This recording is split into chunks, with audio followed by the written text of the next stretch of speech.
சற்று நேரத்துக்கு முன்பு பார்ட் 3 வெளியிட்டிருக்கும். பொங்கல் தொகுப்பு.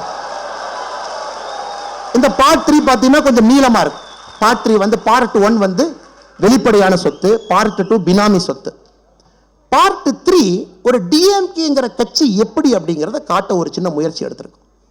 இன்னைக்கு நம்ம ரிலீஸ் பண்ணியிருக்கிற டேப், 4 மணிக்கு நம்ம ரிலீஸ் பண்ணியிருக்கக்கூடிய டேப் பார்த்தீங்கன்னா 2G கேஸ் நடந்த பொழுது 2010-11 காலகட்டத்தில் எப்படி தமிழகத்தினுடைய அரசியல்வாதிகள் சிபிஐடியை கூப்பிட்டு சொல்றாங்க, இன்னைக்கு ரைடு வராத நாளைக்கு வாங்க. தமிழ்நாட்டினுடைய நம்பர் 1 லீடர் சொல்றாங்க, நாளைக்கு வேண்டாம், நாளானைக்கு மீனவர்கள் எல்லாம் போராட்டம் பண்றாங்க இலங்கைக்கு எதிர்த்து, நாளானைக்கு ரைடு பண்ண அந்த நியூஸ் 2 கலந்து மீனவர்கள் நியூஸ் ஆக்கி விட்டுறலாம், அப்ப ரைடு வர சொல்லு. எப்படி மக்களை முட்டாளாக்குவதுன்னு அரசியல்வாதிகள் பேசுறாங்க. தமிழ்நாட்டு மக்களுக்கு இந்த மாதிரி நம்ம நியூஸ் கொடுத்தா இப்படி தாய் அவன் ஏத்துக்குவான். ஸோ பார்ட் 1 இன்னைக்கு ரிலீஸ் பண்ணியிருக்கிறோங்க. டிஆர் பால் அவர்களும் தமிழ்நாட்டினுடைய சீனியர் இன்டெலிஜென்ஸ் ஆஃபீஸர் பேசின டேப் இன்னைக்கு ரிலீஸ் பண்ணியிருக்கோம். 11 டேப்புகள் ரிலீஸ் பண்ண போறோம். இது குறிப்பாக எந்த அளவுக்கு தமிழக அரசியல்ல திமுகவினுடைய பொலிட்டிக்கல் ஃபேப்ரிக்கை காட்டணும். பெரிய ரிஸ்க் தாங்க. we are taking that risk. இதை காட்டணும். நிறைய நேரத்தில் பார்த்தீங்கன்னா குர்லா தாக்குதல் நடத்த வேண்டியிருக்கு, ஸ்ட்ரைட் ஃபார்வர்ட் நடக்குது, இது குர்லா அட்டாக் தான். காரணம் இதை காட்டணும், மக்களுக்கு புரியணும். சீஃப் செக்ரட்டரியும் இன்டெலிஜென்ஸ் சீஃப் என்ன பேசினாங்க நீங்க கேட்கணும். It will come. சீஃப் மினிஸ்டருடைய பர்சனல் செக்ரட்டரியும் 2G ராஜாவை என்ன பேசினாங்க, you should listen. TR Baalu அவர்களும் சிபிஐ டைரக்டரும் என்ன பேசினாங்க, யூ ஷுட் லிசன். அதனால் எங்களை பொறுத்தவரை டிஎம்கே பார்ட் 3 என்பது தமிழக அரசியலை பூரணமாக முழு சக்தி இருக்கிறது என்று நான் நம்புகின்றோம். நாங்கள் அதில் தெளிவாக இருக்கின்றோம். தமிழக அரசியலை சுத்தப்படுத்தும் வரை பாரதிய ஜனதா கட்சி இங்கே ஓயாது. கடினமான பாதை, நீண்ட பாதை, நாங்கள் தயாராக இருக்கின்றோம். பிரச்சனை எதிர்கொள்வதற்கு தயாராக இருக்கின்றோம். என்ன வந்தாலும் நிற்போம்.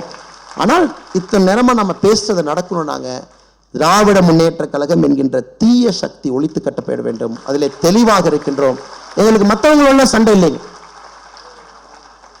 நாங்க மெக்ராவை ஃபேஸ் பண்ணணும்னு நினைக்கிறோம். நாங்க நெட் பவுலர்க்கெல்லாம் சண்டை போட ரெடியா இல்லை. மெக்ராவை ஃபேஸ் பண்ண you want to face McGraw. நீ பவுன்சர் போட நாங்க பார்க்குறோம், நீ ஃபோர்த் ஸ்டம்ப் லைன் போட்டு நாங்கள் கிரிக்கெட் ஆடுறோம். நெட் பவுலர்லாம் எங்களுக்கு வேண்டாங்க. அது உங்களுக்கும் தெரியும். நிச்சயமாக தமிழக அரசியல் மாறும் என்கின்ற முழு நம்பிக்கை இருக்கு.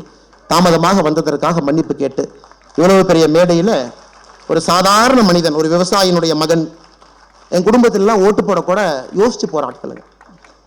என் குடும்பத்தில் எந்த ஒரு தூரத்திலும் கூட அரசியல் என்கின்ற வாசனை இல்லாத குடும்பம். நாங்கள் ஓட்டு போற அப்பா அம்மாவும் பைக்கில் போவாங்க, டிவிஎஸ் 50ல போவாங்க.